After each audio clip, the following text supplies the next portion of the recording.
All right, everyone. Welcome back to the Ramblin' Fly podcast. Adam and I are in the Adam studio. So guest appearance for me in Adam's studio.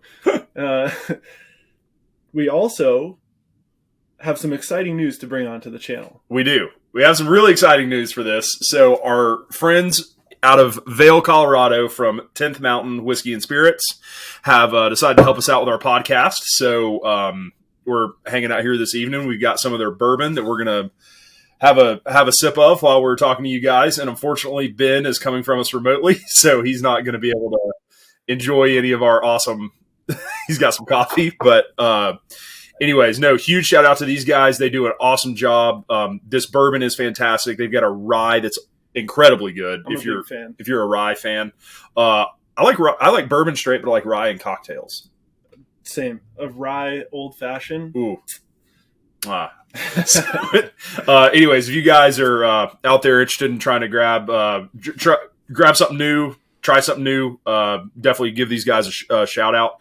And they give a lot back to veterans as well. Mm-hmm. The 10th Mountain Division was a division in World War II that was they were like the ski fighters, which is super cool. And it's badass. They're out of Vail, so right next to one of the biggest resorts in the country. So awesome.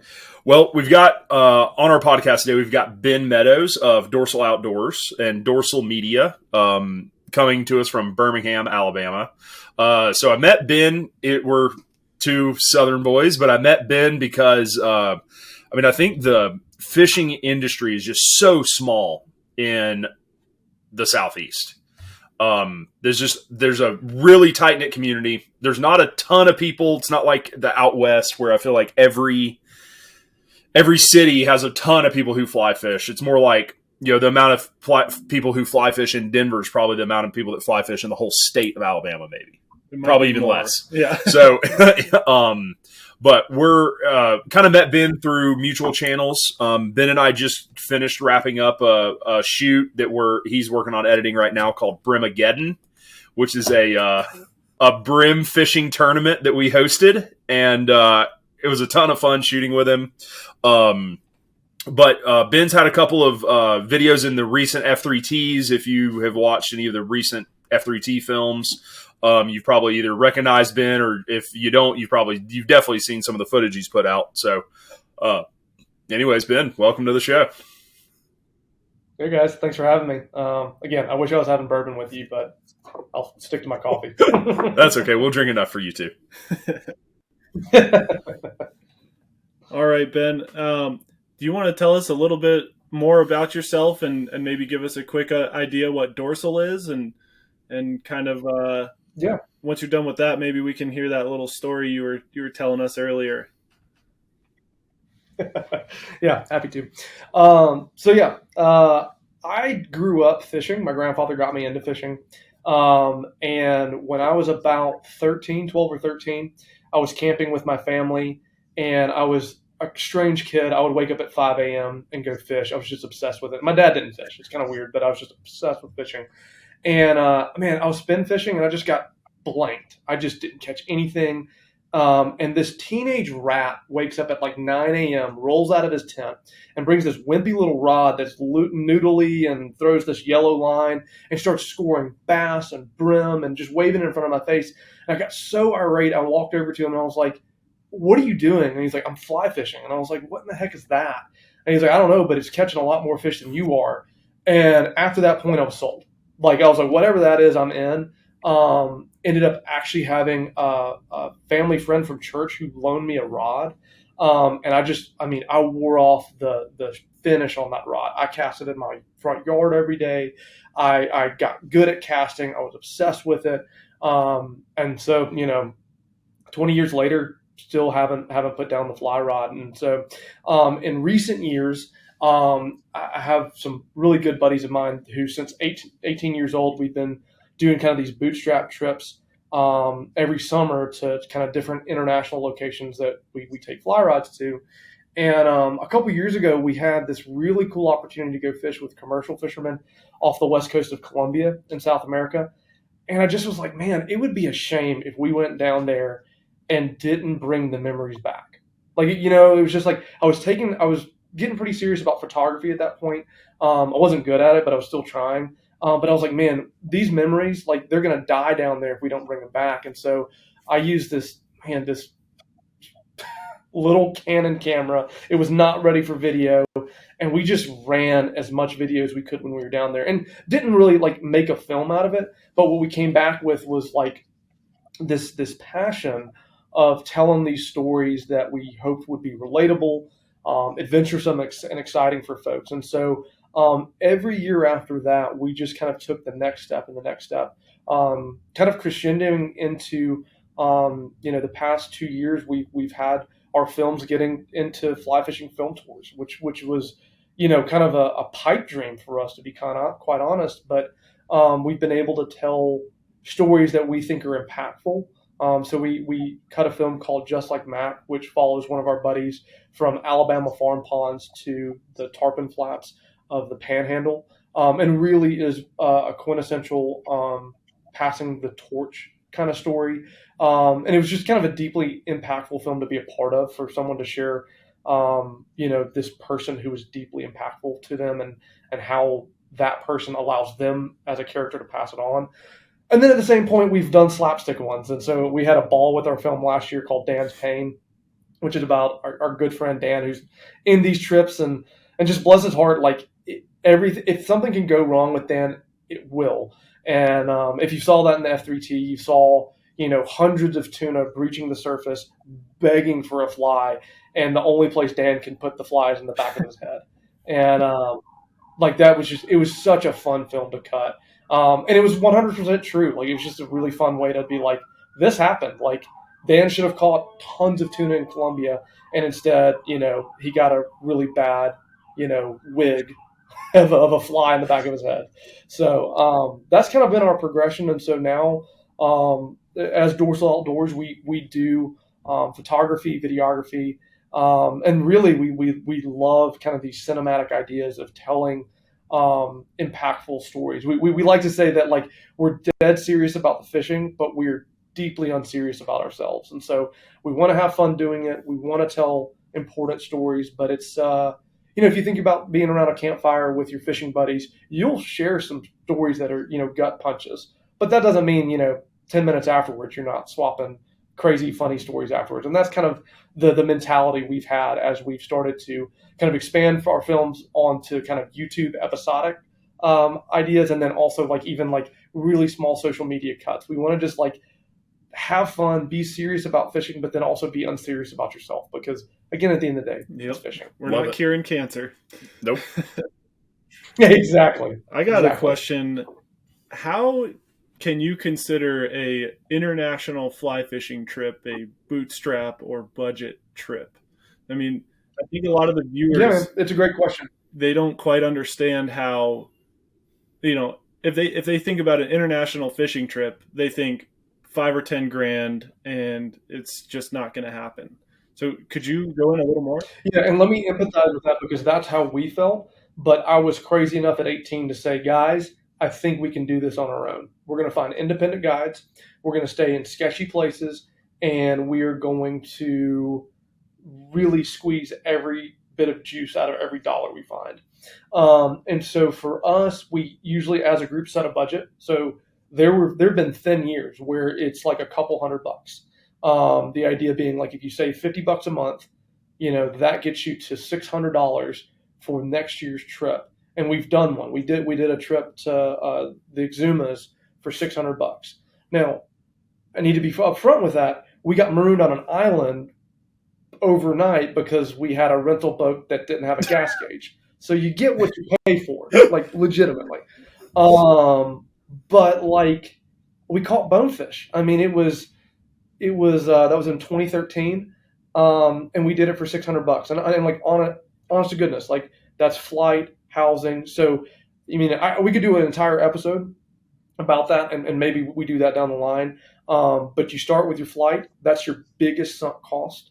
And so you work that. There's now a Scotch cheap flight for that, but in our opinion, we start working on flights for months, because if you can get that number down to something manageable, it unlocks the rest of your trip. Then you do lodging, which we typically try to do, something that can be split up really easily among guys. And then from there, your budget is unlocked. And what do you have left for fishing? We love booking independent guides, whether you're in Mexico, Belize, Baja California, Colombia, like it's all out there online now. So find the guys who are doing good work, see if they book independently.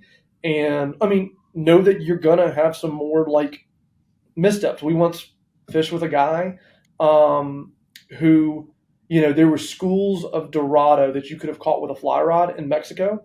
And we were like, yo, like we hear it on, like I speak Spanish. So I heard on the radio, there's all this chatter about Dorado being caught on the fly. And I was like, yo, can we go over there and see what that's about? And looks me dead in the face and was like, I catch my own fish. I don't waste it. I don't deal with other people's radio chatter. And I was like, and we got skunked that day. So that was pretty cool.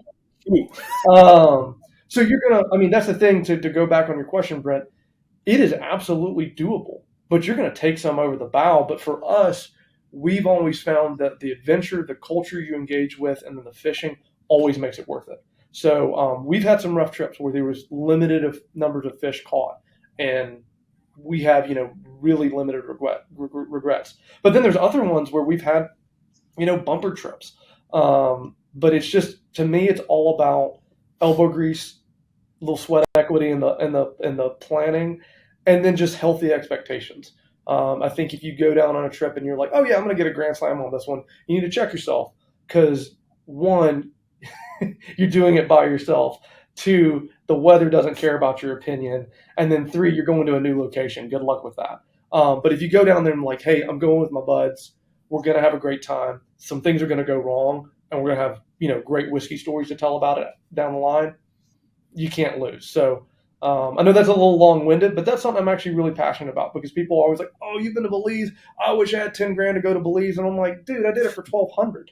I spent, I saved $100 a month over a year, or, now as an adult, right? Tax refund money and a couple $100 here and there, and you can have an incredible trip. I'm just very passionate that if folks want to get out there and do it, you can. I'll humble myself here. If we can do it, goodness, some Alabama boys with fly rods can do it. There shouldn't be anything holding anybody else back, But that's our rhythm. Get your flight costs down, get your lodging costs down, and then get after the fishing. And you may be like, well, Ben, what about food? Dude, if you're spending a lot of money on food in an international location, there's something wrong with you.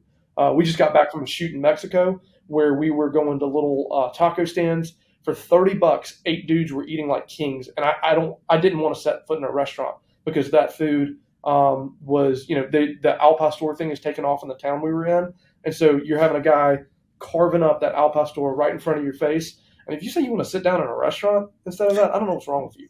So for us, food costs are always a rounding error, because again, if you're in an international location and you're spending, Applebee's money on it, we need to have a sit-down conversation about where. Right. First off, let's go ahead and just say that Applebee's is great. You can't go wrong. You can't go wrong with the bees. No, I'm just no. So I'm going to fight you to the death on that. No, I'm an Applebee's hater. I'm just playing. Maybe because I once had a job where there was an Applebee's across the street, so it was the only place we could eat. And so we just want to go ahead and say huge shout out to our newest Ramblin' Fly sponsor, Applebee's. Applebee's has rats. Hey, hold on. Now, if we're talking about apple draft, I'll change Applebee's. Okay. Well, guys, I think you heard it from Ben. If you, there's literally no excuse for you to not get out there and get after it.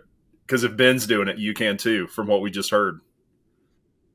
So, anyways, no, Ben, right before you came on the podcast, you were telling us this funny story about, kind of similar, what you just mentioned on how you were casting in some waves after some fish. Would you tell that story now that we're live? Yeah, happy to. So my buddies know that I have a very low threshold for fun. I love getting after. I love that. I love getting after ladyfish, carp, skipjack herring. I guess most people know those American shad.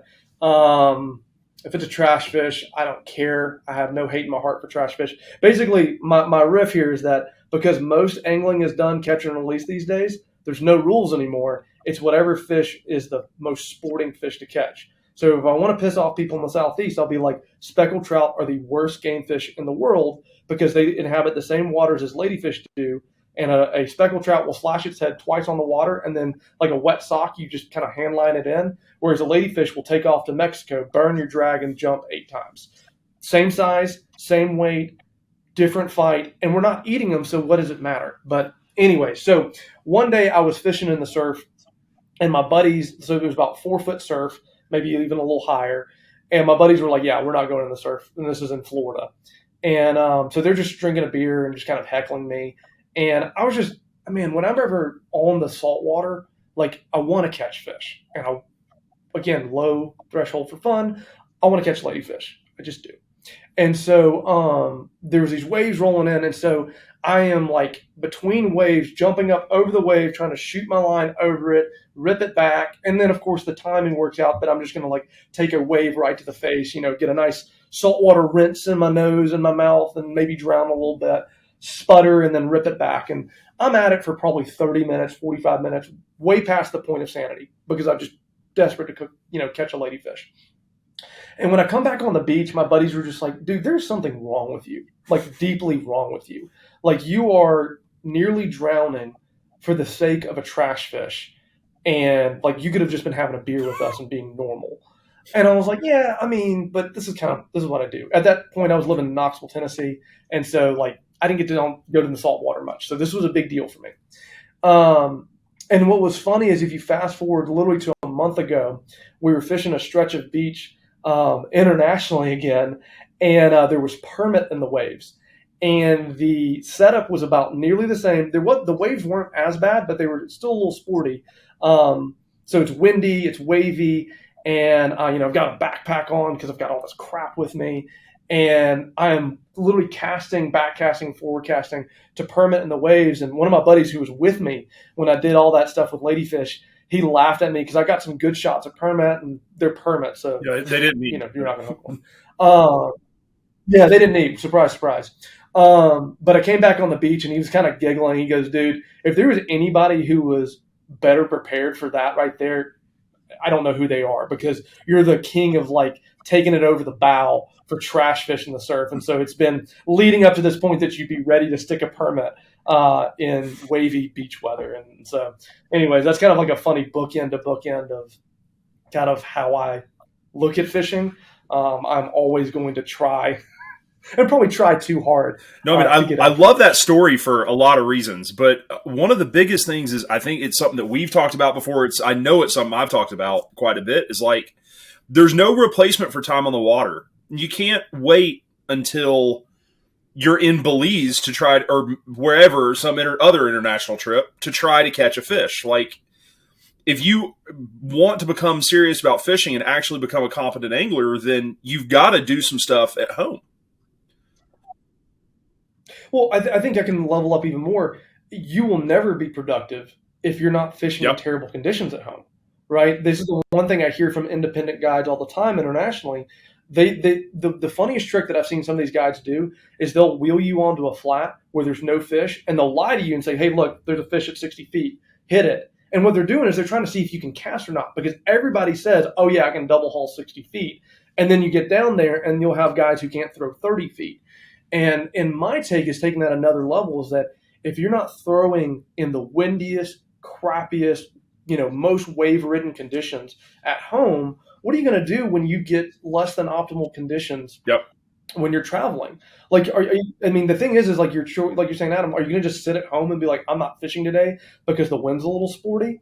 That seems like a waste. And so my thing has always been like, if I can't, as long as it's not lightning, because, fly rod's a pretty good lightning rod. But as long as it's not too bad of lightning, I'm going to get out there and go for it because you're either going to have a really cool story, a really cool experience, or you're going to be better prepared for your next trip. No, I think that's awesome. That's something that I feel like we've kind of preached, but people have kind of said, oh, like, at least said to me, obviously if anyone's watching this and this is a shock to them, that's surprising to me. But I like to smallmouth bass fish. If y'all didn't know that, so it's kind of interesting to me because people have said, I'm not in like a mean way to me before, but almost like, are you just doing that because it's there? Like, are you just smallmouth bass fishing because that's what's near you? Like, or is it? Are you actually doing it because it's like that's fun? Yep. And I'm like, well, I live in Salt Lake City, and I get on a plane to go to Alabama to smallmouth fish. Like, that's fun. And obviously, you can find fun anywhere you're at. I mean, obviously, Ben is having a ton of fun doing all sorts of stuff all over Alabama, and probably, admittedly, I think having more fun than some people who live in the biggest, best trout country or in this country. Yeah. And I think Ben is having more fun than a lot of them and taking more advantage and getting out there and getting after it more than a lot of people are. Totally. Yeah, I think the point there is it doesn't matter if you're in the middle of Ohio or... It does matter. If you are in the middle of Ohio, that does matter. Well, I'm just kidding, Ohio. Wherever you are, there's a body of water that has some type of fish in it. And figuring the intricacies out of that fish, it may not be your prestigious trout fishery, but you can go have fun learning how to become a better angler, learning how to figure fish out. And those skills will pay off when you end up on an international trip. Yeah. Or when you end up in trout country. Yeah. I mean, I've never understood being from Alabama and somewhat working in the industry there, the fly industry a little bit in Alabama, is like, you get these guys come in who will spend, unlike men, they might come in and spend 10 grand to go to Mexico. And you're like, well, when was the last time you fished? And they're like, oh, I fished in Montana 3 years ago. You're like, okay, cool. So I really hope you're going in with very, very low expectations. But if the only place, if you only fish in these destination areas, you're not that much of a fisherman. In my opinion, I just don't think that you can. Yeah. Like the amount of time and effort that if you spend the time on the water, that is going to be relatable to you when you're standing on a flat. Even something as simple as brim fishing could be extremely useful to you in Colorado. Sure. Absolutely. I mean, how to cast a dry fly, how to cast a dry dropper. Mm-hmm. If you're interested in trying to do something like trout fishing or permit or whatever, pick something somewhat similar to it near you and go do it. If you're trying to trout fish, go tie on a dry dropper rig and go brim fish in your local pond. Yep. Or maybe you are trying to go permit fish, go carp fish. It's a great practice. Yeah. Pretty similar. You got, it's going to be a similar cast, long cast, or spooky. Yep. There's something that is near you that is relatable to your fishing goals. Yes. There are skills you can learn that are translatable to every fishery, no matter where you are. Yep. But I think Ben embodies that more than anyone I've ever met. Yeah. I love it. I love those stories, Ben. That's awesome. Well, one of the things, we've kind of been hinting on it here a little bit, but one of the things we wanted to talk about, of course, some of you guys listening, or hopefully, I know we've got some listeners from all over the country, but kind of if you just draw, I think there's a big culture difference. It's not as much like in fly fishing. It's not like southern fly fishing versus like northern fly fishing. I think it's east versus west coast fly fishing. Agreed. And so obviously I've got a little bit of taste of both. You've had a very small taste of both. Very small taste. Ben's had a very small taste of both, but you guys are from totally separate. Yeah. Yeah. Yes. Kind of like Ben's been out west one or two times. You've been to the southeast one or two times. I'm some sort of strange mixture of it, I guess. But I just wanted to hear you two talk. Brent from Denver, Ben from Birmingham, to kind of talk a little bit about like that culture that of both you guys are industry guys. I just wanted to hear a little bit about the culture from like those two spots, and maybe some compare and contrast between what you guys have seen. Yeah. So Ben, I'll start, I guess. One thing I noticed when I went down to Alabama and fished in basically your crew down there is that the community feels so small. that everyone knows everyone, even more so than in Colorado, which if you're in the inner circles of the industry, it feels very small. But the one big difference I noticed is like everyone is so passionate about growing your sport down there that, in Colorado, everyone's kind of like, ooh, hush, hush. I don't want, like, I want to grow it for the business side, but we've got enough people on the water. I don't really want a ton more people. What, like, you've been out west. What was the biggest difference you noticed? It's actually been a while since I've been out west, but that's that tension y'all feel, right? The tension between wanting to get more people into the sport, but also gatekeeping the areas that y'all hold sacred is one of the biggest tensions in fly fishing that we don't talk about. And I think it's actually really hard to hold both these things in our hands and try to be adults with contradictory things. I think it's hard to say, I want people to get into the sport, but I don't want them to get onto my spots. I think that's a little self-serving. There's an asterisk there. And this is self-serving for me, is alternative species. Alternative species allow more water to be accessed by people, but something has to die in fly fishing, and that is the snobbery of species, right? If you want more people on the water in Colorado, and you're saying your cutthroat ranges are getting pounded, your tailwaters are getting pounded, then the one thing that's left to do is unlock the spots that are left and champion carp and champion bass and champion other species that people are overlooking. But what do you have to do to make that happen? The snobbery part has to die. And so you when you're introducing a new fly fisherman, when they catch a carp, you can't be like, oh, well, that's an L for you, buddy. You have to be like, holy shit, it's a carp. That's pretty cool, man. Right? And where I see this in the southern context changing beautifully is the red-eye bass movement down here in Alabama, Georgia, and South Carolina. So Adam knows a little bit about this, but there are 7 species of red-eye bass that are found nowhere else in the world, literally the world. They are genetically different species of bass, and they're found in certain ranges. I've actually got one up here. Got a red-eye bass right here. I just realized, I was like, oh, I got a prop. So this is done by a local artist named Mary Beth Meeks. But what's really cool that's going on with this is that we are solving a problem that hasn't even come to southern waters yet, of championing species that have been overlooked. So red-eye bass don't have size, and they don't have pounds, which for most like glitter boat bass anglers, I'm out, right? If it ain't 10 pounds, I'm not going for it. But what the folks who are really building the red-eye bass community are doing is they are trying to say, look, this is our brook trout. They're located in small upland streams. And I've heard one guy say, look, it's brook trout fishing with a popper. And like for me, I was like, okay, you have my attention, because you're going to scramble up rocks like you would for brook trout, flip a bow and arrow cast, but then use a popper and watch one of these bass. Literally, I've seen one somersault and come down and grab the popper. I've also seen one like chase down the popper while the cast is rolling out on the bank and grab it as soon as it hits the water.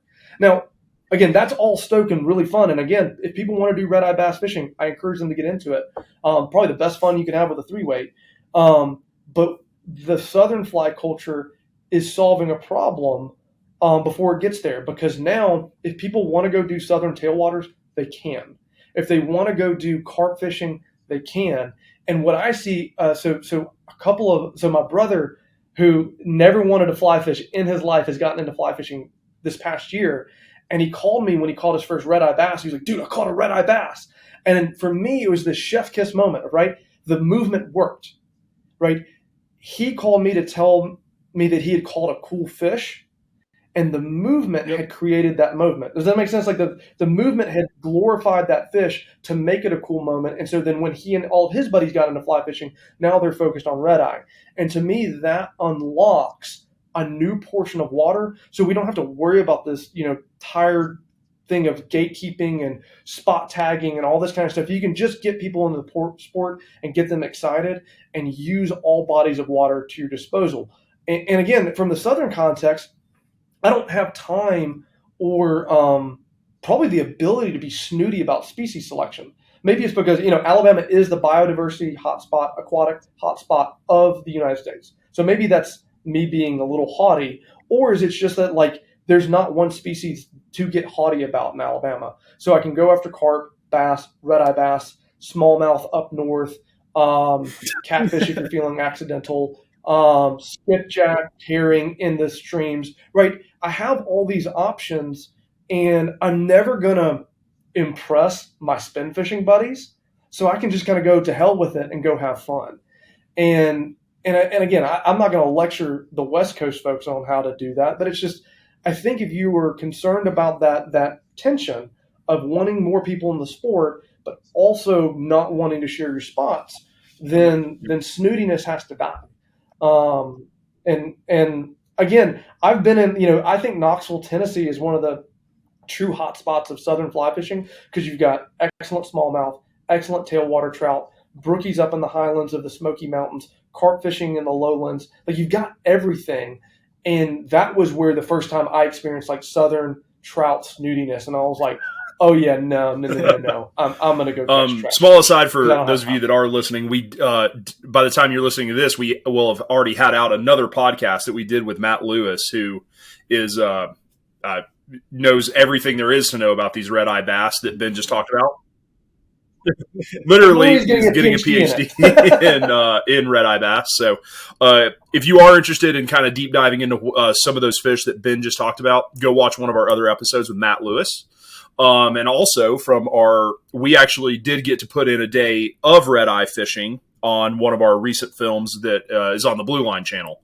So make sure you go check out our most recent bass video on the Blue Line channel if you want to see in real time some red-eye fishing, kind of where they live and some spots. And I caught kind of a cool one. Yeah. So anyways. That was super cool fishing. It was very similar to like creek fishing out west. Oh, yeah.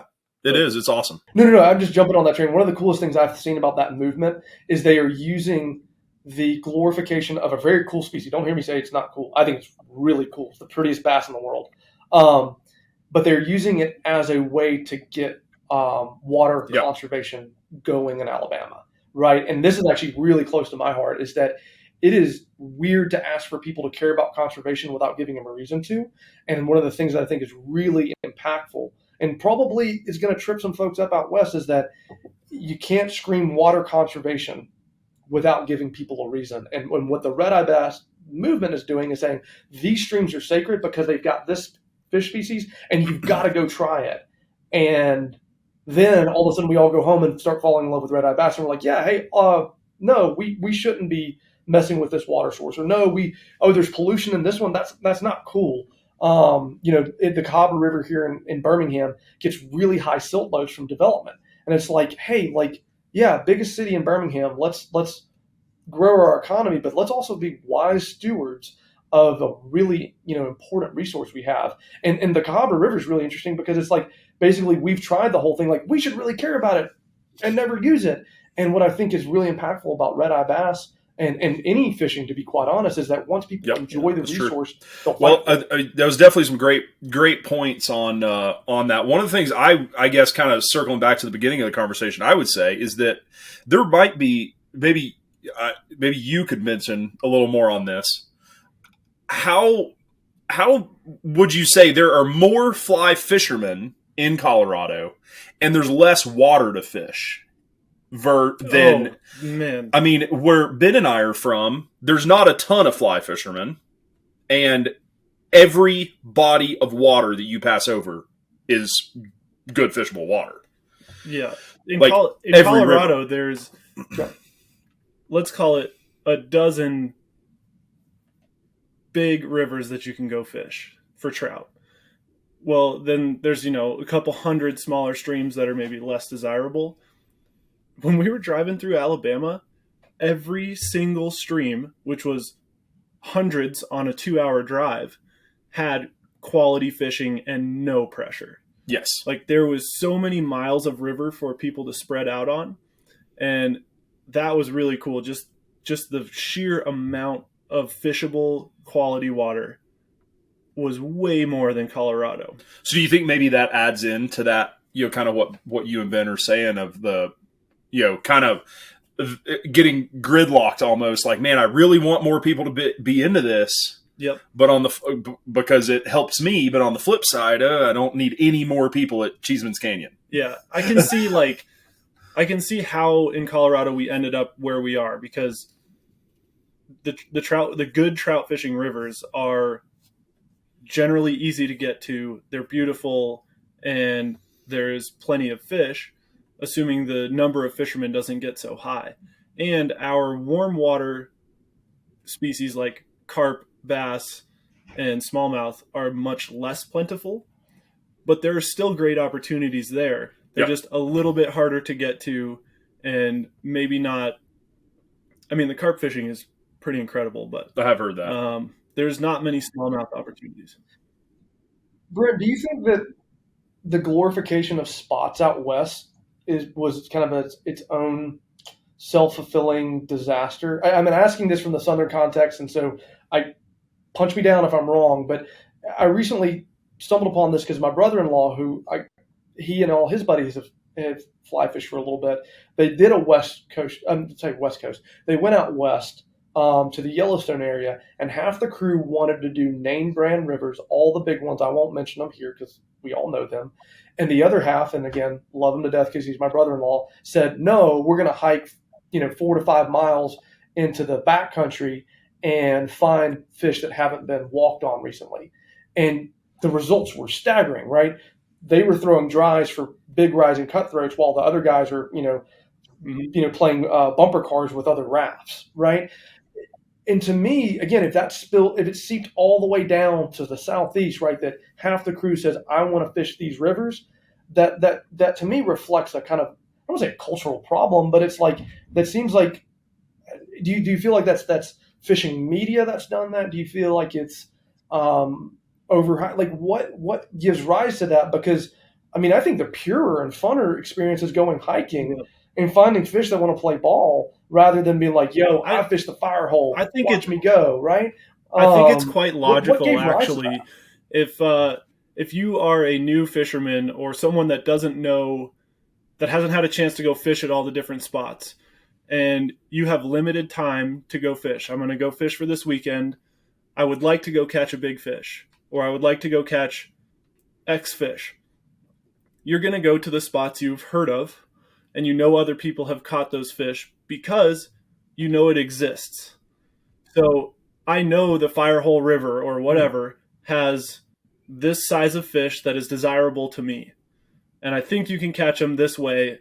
Okay, I'm going to go there because I know that it's doable, versus the uncertainty, which some people don't like. I mean, human nature is to not like uncertainty, but some people are much less willing to go do the uncertain thing of hiking in 4 miles and hopefully catching great fish, hopefully having fish in that river, but they don't know for sure it's there. So I think it's quite logical how you end up there, but now we're at the point where, okay, it is like, it's a problem now that information spreads so easily through social media. Everyone knows that spot X has these fish. It's going to get too busy. So now maybe you're more willing to take the uncertain route to go hike and find these fish.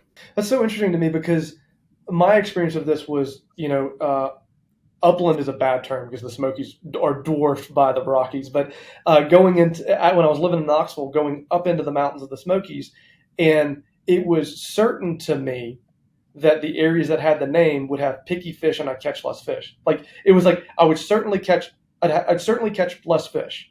So it was better to err on the side of uncertainty to catch fish. I mean, there's one trail where the trail does this to the river, and it was science. If I would go to the top of the trail where it intersected the river and then way down where the creek would jut away from the trail, fishing would go up exponentially. I'd start knocking brookies one after the other. And then when I finished that loop and came back to the trail, all of a sudden picky fish came back. And so it's just a weird experience to me because it's like I'm with it. I'm all about certainty. But for me, like in those kind of like backcountry situations, it was like that was certainty to me. Look at a map. Where is it the farthest away from the trail? That's certainly going to have the best. And that fishing. holds true at all the tailwaters too. The furthest hole from the parking lot is going to have, generally speaking, the least picky fish. But I guess the example I was using is if I'm going to this river A, that I know has these big fish, then I'll work the nuance of going further from the parking lot. But if it's river A or river B that I haven't seen on social media, I don't know what size fish are in there, or if there is brown trout or rainbow trout, whatever. I don't know that they're in there. That would be the decision of more uncertainty versus hiking up further. Well, and to empathize more, when we travel outside the U.S., that comes back. Now we're not like fishing named places, but it's for us. It's like it's hard. Like, do you want to fish and go to a new country or a new flat or new area, or do you want to fish somewhere where you've got it not dialed in for sure, but like we know at least what's on the table? So I definitely empathize with that, because it's something that we have guys in the group who challenge us to be more adventuresome, and I love that. It stresses me out as trip dad, but at the same point, like, you get to try new things. Like this trip we did this past month, it was incredible, and we had to be pushed to do it. But it's always a nagging thing of like, man, if we went somewhere where we have certainty of what's in the water and uncertainty on weather conditions, Yep. Sometimes feels like a better bet. So don't hear me like there's room bashing what's going on out west. It's something like you're saying. It's odd for a southern angler, because I have been humbled recently when I've gone fishing for red eye. I've just how easy it is to be all alone. And when I say all alone, I mean I'm talking miles and miles and miles. I can find water in Alabama without cell service, and I know those fish haven't been thrown out for a while. And that just it's kind of weird to hear that, like, just across this call, y'all don't have the same experience. What else? What other industry differences, I guess, have y'all seen? Or maybe not industries, maybe not 100% the right term, but just fly fishing culture differences between. Obviously, we've got the whole spot burning, or wanting people to get into it, and the sharing of information. But is there anything else that you guys have noticed? So like one thing, Ben, you mentioned. You had a distaste for fishing those pickier fish. You would much rather walk up further to find the less picky fish. I'm not sure if this is just my point of view or if this is the culture, but in the Front Range of Colorado, it seems like you get a lot more street cred, or like it's a more championed thing to be a very technical angler, to where you're going to the fish that get fished all the time, and they're difficult to catch, but you still like spend an hour feeding one fish, and like make the nuance to your rig and change one wrap on your fly just to get the really pressured fish to eat. So like there's kind of a yeah, I think it's a huge cultural difference. Yeah. I was trying to pack down the vomit in the back of my throat as you were talking. I'm sure some of your viewers are like going to flip me the bird for that one. But yeah, again, remember, low barrier for fun for me. Yep. I'm the king of cheap thrills here, okay? But yikes. Yeah, like, and also I think it's a big barrier to the sport when we get high off of being snooty about catching snooty fish. I think is a great way to never. I think it's a different challenge for people that are in different places in their fly fishing journey. So, like if you're just with your core crew, and you're saying, okay, well, dude, I caught, you've seen that fish in the one hole at Cheeseman. Well, I managed to catch that fish. Like, okay, cool, dude, nice, props. But to the new angler that's coming in the fly shop saying, hey, I want to learn to fly fish, you don't stick your nose up at him for not being able to go fish 7X in a size 24 right away. So, yeah, it's both. Yeah. And there's a little bit of a parallel. So allow me to talk out of both sides of my mouth here. There's an area in Florida that has redfish that like behave like permit that I've fished before, and you have to use long leaders. You've got to throw flies that have never, been tied before. And then, you can drive 6 hours elsewhere to Louisiana where you can throw a fly on the back and they'll eat. So I do get that, like, it's a different level of challenge. And if you fish for a long time, you may want that level of challenge. But I don't know for me. So I'm a young dad. Busy. I mean, we're all busy, but busy schedule. So my time on the water is precious, and I just don't have that. So this is community aspect maybe is that I don't have that many people who care I've caught a snooty fish. I have no one to brag to. So more likely I'd be bragging about, look, I got skunked, but I was fishing for really snooty redfish, and it's gonna be like, well, what's wrong with you? Why didn't you just go to Louisiana? And that to me has been kind of a humbling process. I've joked with Adam, right? I have caught a permit on the fly. I was very undeserving to catch that fish on a fly. But I've made the choice that it's like, I'm not getting into this because this is about superiority and snootiness. And I just don't have enough time, right? If I could spend 14 weeks fly fishing in the salt and I could get bored of bonefish, then I'm sure I would be a permit angler. But I mean, it's embarrassing, but I haven't gotten bored of ladyfish, so I don't think I'm going to get really technical. No. So I guess I'll never be a great fly really fisherman, cool about but fly fishing. I still have fun. So, we can all be stoked on the same sport and, the same principles, but we can all enjoy it for such different reasons. And there's probably overlap, but, you might take 14 weeks to get bored of bonefish, and another guy might take 2 bonefish to be bored of them.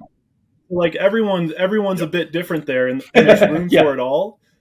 But that's great because that lets us all spread out a bit more and use more water and not step on each other's toes as much. So I think that's really, really cool about fly fishing as a whole. Yep, for sure. Well, we kind of obviously we talked that Ben is big into trash fish, and I think I kind of wanted to circle back to the fact that I don't know. I certainly don't think that I mean, smallmouth are a target fish, or so are bass, but I definitely living out here, some people turn their nose up to going bass fishing. It's not the same as trout fishing. Right. And even people in the Southeast, Ben was saying the same thing. Like, people get big and I'm fly fishing. I want to fly fish for a trout. And you're like, well, why? Because they're not as fun as bass, but sure. Yeah. Go do something that's not as fun. That's cool. But I think, it's definitely very different where I think Ben and I kind of grew up with, if you're going to fish, you're going to fish for trash fish. You're going to get fish for bass or brim, or you're going to drive 3+ hours to go trout fishing. Yep. So if you wanted to fish and you were actually going to get into fishing, you needed to fish for these trash fish. Sure. Versus where you grew up, it was you had your option of which trout fishing do you 20 want to go to? trout rivers to go to today. Yep. So I don't know. I think that's really cool that, I think Ben has championed it more than I have, but I kind of found smallmouth and I was like, well, I'm done. I'm set right here. I'm happy. But, I think, I don't know. I think Ben has really championed that like trash fish life because it doesn't matter what you're catching. It's still fun. I don't know if you guys have any, like, I don't know. Just yeah. Make the bubble sticker, I'm ready. Yeah, I mean, you'll travel to Florida to go catch ladyfish, but is there a bigger destination you have that you would want to go to catch not a tarpon, not a permit, not a trout, none of the like. Yeah, it's hard, right? Because you're trying to ask, like, would you travel for trash fish? And then my response is, I have one in mind, but I don't want to insult the folks who do it and say that's what they're trash fishing. So I won't name any names, but there are some guys who do really, really cool fishing. Like, hear me say that. Really cool fishing in the ditches of Miami.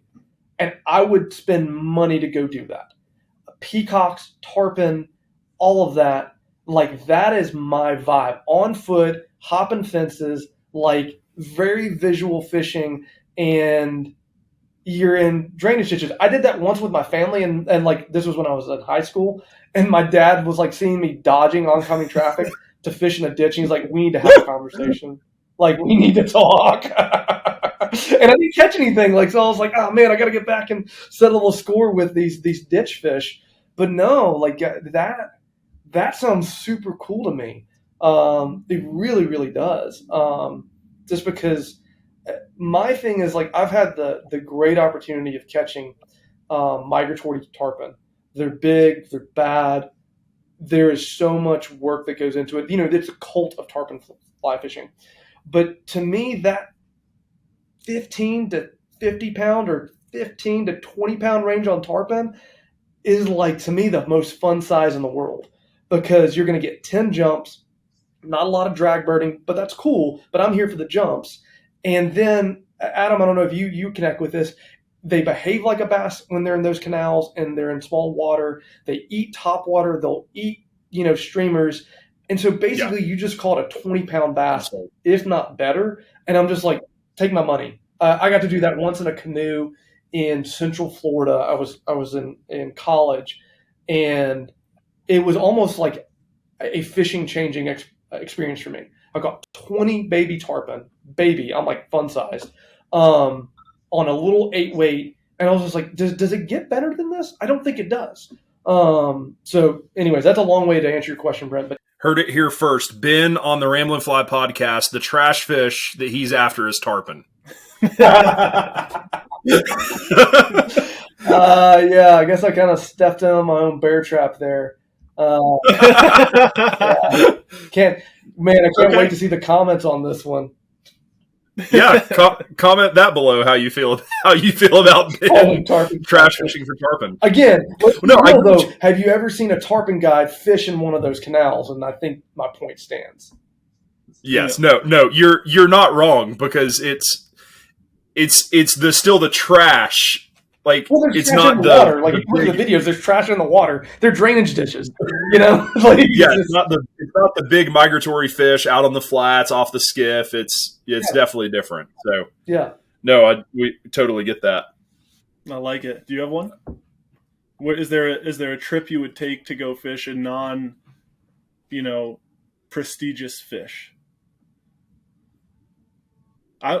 The one that stands out to me would be doing the carp fishing on mulberry flies up in the Michigan area. Oh, I would like to do that. That would be fun. I think that stuff they do on Lake Michigan, where it's in Caribbean colored water and you're fishing for carp, I think that's very cool. Now I'll twist it a little bit. For me to pay for a flight to Michigan, from Birmingham, I might as well go south. So I'm gonna do that, but I've always seen that, and people are like, har, har, har, I'm doing, carp fishing in this water. It's kind of like the Caribbean. I'm like, no, that's cool. Like, you're sight fishing. Like, and this goes back to something you were talking about, Adam, about training for a trip. I think the hardest thing for training for saltwater is dealing with your knee shakes, right? When you are finally staring down a fish from 60 feet, 100 feet, 200 feet, and you have to make the cast. And if you're going to be like, I'm going to wait until it's a permit to be ready for that, like, check yourself. Come on. Like, and that's why you're not going to be ready. Perfect, right? Carp allow you to get used to the knee shakes so that you can still be confident and make the throw, because you're still going to botch a couple when you're down there, but make sure you don't botch all of them. Yep, I like that. I'm going to botch them. I'll botch them every time. My knee shakes get so bad if I see permit that, like, the boat starts. The boat starts rattling.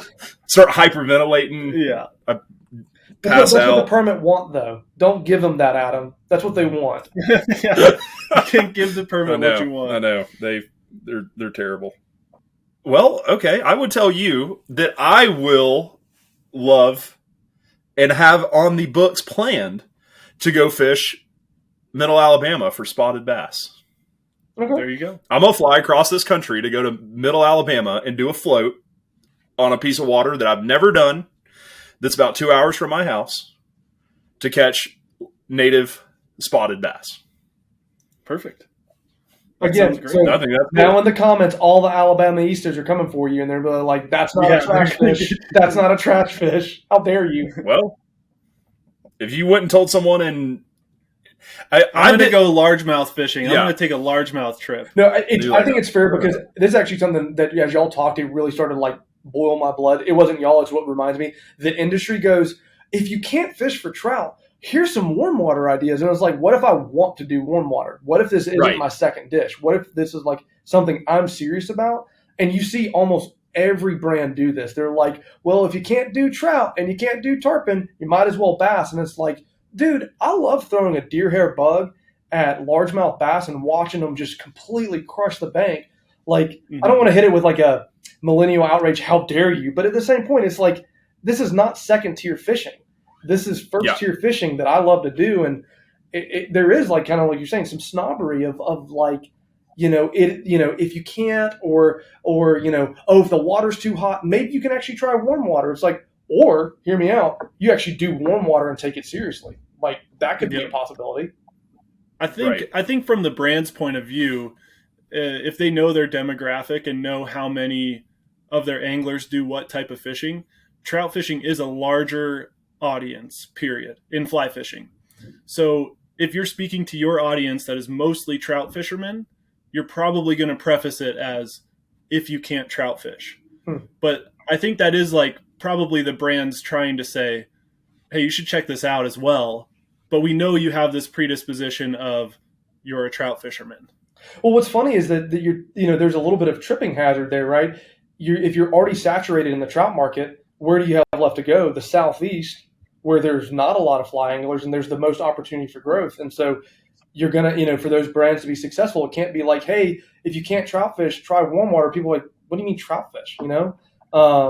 And so what I would love to see in the coming years, I don't know if it'll happen, is I would love to see more concerted efforts to try to convert hikers and backpackers, or even bass fishermen, to fly fishermen. And that's a completely different marketing spin than, hey, like, don't you love living out west and going for trout? Here's fly fishing. Or, a buddy who fly fishes, come try it. It's like completely like starting from scratch. But Adam, I don't know what your experience is, but everybody I've gotten, I'm like a fly fishing evangelist. Anybody I know who's an outdoorsman, I'll go fly fishing with them. And I'll be like, hey, let's go to this carp pond and I'll show you how to throw. Because I'm so convinced that it's the superior way to fish. Not because it's better than spin fishing. It's just more fun. Most people are like, fishing's with a bobber and I've got to wait. And I'm like, no, you need to, cast your line, watch the wind, be thinking about what, bugs are going, what fish are feeding on, what forage is looking like. And, I've always found a very receptive community in the South to that type of fishing. And so, again, I've joked, like, if I can do the international thing, someone else can do it. I'm like, if I can get people into fly fishing in Alabama, surely, right, we can get more people in the Southeast to fly fish, because it's a ton of fun. Yep. Definitely every time, when I'm out in Salt Lake or out west or whatever, and, I may meet someone or, talking to someone and they're, oh, what's the next trip? Or often, if I'm on a plane, I've generally got that massive sim rod case that I carry with me. I'm traveling. They're always like, "Oh, how was it?" Random guys on the plane. "Oh, how was it? How was what?" And they're like, "Well, how was your fishing trip?" And you're like, "I'm going." You're flying to Alabama. Yeah, and it blow everyone's mind is just like, "Hold up, no. You're already here, man. Like, get off the plane. You're fucking up." Like, you're leaving Salt Lake? Yeah, stewardess, we need to get this man. No, he's in the wrong spot. He's not well. Yeah, get this man off the plane. And I'm like, no, dude, I'm, it's happened to me. I can't tell you how many times I'm loading up on a plane or standing there in Salt Lake going, because I always fly to Dallas or whatever. And anyways, and people are always, oh, how was it? I'm going. I'm not coming back. I'm going. And whether they recognize me or not, but it's so funny that I'm flying back to the Southeast to go fly fishing, and they're like, huh? Yeah. Or my favorite is that when you're fishing southeastern waters and someone knows what a fly rod is, they're like, I didn't know trout lived in the stream, and you're like, oh, I love that. But they don't. I'm like, I can't tell you how many times I've been like, and we've got our rafts. I mean, it's a very Western setup that we use because it's the best for fishing rivers. And we've got our rafts and stuff back at home, and we'll be somewhere in Middle Tennessee smallmouth fishing, and on a river that there's not a trout anywhere that lives near this river. And people be like, I didn't know trout were in here. You're like, me neither. I think and my friend Ben told me to tell you that this is fun and we're having fun.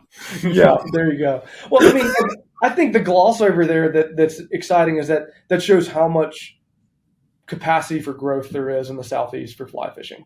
is that there is a general awareness, but there's not a lot of people doing it, and there's a lot of capacity when it comes to waterfront. And so it's I don't know. It's for the first part, like when I was young, I was like, man, I've got to move out west to have fun with a fly rod. And then now I don't think I'm salty or calcified with my ways, but I'm like, no, I'm proud to fish southern waters for fly fishing, and I prefer it. And so that's where you hear me got a little heated with like how brands interact with it, because it's just like, no, I'm not like biding my time before I get back out west. I haven't been fly fishing out west in a long time, and I've really enjoyed when I have done it. But I'm not biding my time. I'm thoroughly in love with what we've got going on here. And so it's like, and I think there's more people that can and should get into the sport. Like it's really cool. We all love it. And there's plenty of room for growth, especially here in the Southeast. I don't want to be the spokesman for Southern fly fishing. I am the imposter of imposters. I got into this, taught myself everything I know, and know next to nothing. Like I am a nobody. I just love it. And so that's the opposite of an imposter. You freaking made it yourself, man. That's awesome. I mean, I appreciate it. I just am like it. I giggle because I still see the 13-year-old who saw that high schooler roll out with a fly rod and just wax me on the water, and I've just, that's who I see myself as a fly fisherman. Like the same guy who was breaking the rod tips on fans and rocks and all that. Like that's who I still identify as a fly fisherman. So like, a couple weeks ago when I caught my first permit on the fly, I just kind of was like wheezing. I was just like, wait, no, this is not me. This is not real. Like I am a trash fisherman. I catch ladyfish. I catch carp. I don't deserve any of this. So no, I worry about being a spokesman for Southern fly fishing because again, I don't know a lot of it. Like I've just recently gotten introduced to the red eye thing, and I think it's so freaking cool. But it's embarrassing that I didn't know about it. It's embarrassing that I never went into the national forest, which Alabama has a ton, right? Alabama has all this wild area that nobody traverses, and I never took a fly rod there. Sadly, because I was still in like, oh, we have to chase trout. So I don't know. I'm not, sorry to say that word over and over. I don't want to be a spokesman. I just want to keep on learning because there's so much cool stuff down here.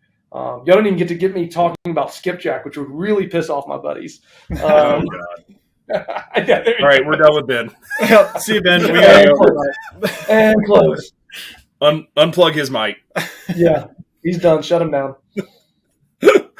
No, skipjack was the first saltwater fish I ever caught. And man, really? Where did you catch it?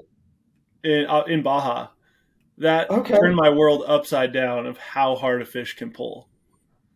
Okay, so then I've got a misnomer. So in we're not talking about Alabama, the same fish. We call what they call American shad. That's what I'm talking about. You mentioned that earlier. Because skipjack here are only good for catfish bait. That's what they were put on God's green earth to do, is for catfish bait. And so stripers like them. I will never forget. I had about a 2-pound skipjack on, which is a pretty good one. It was jumping, it was doing the baby tarpon thing, and then it got absolutely deleted by a 40-pound striper. And I had a 5 weight at that time. You've never heard a fly reel smoke like that thing did.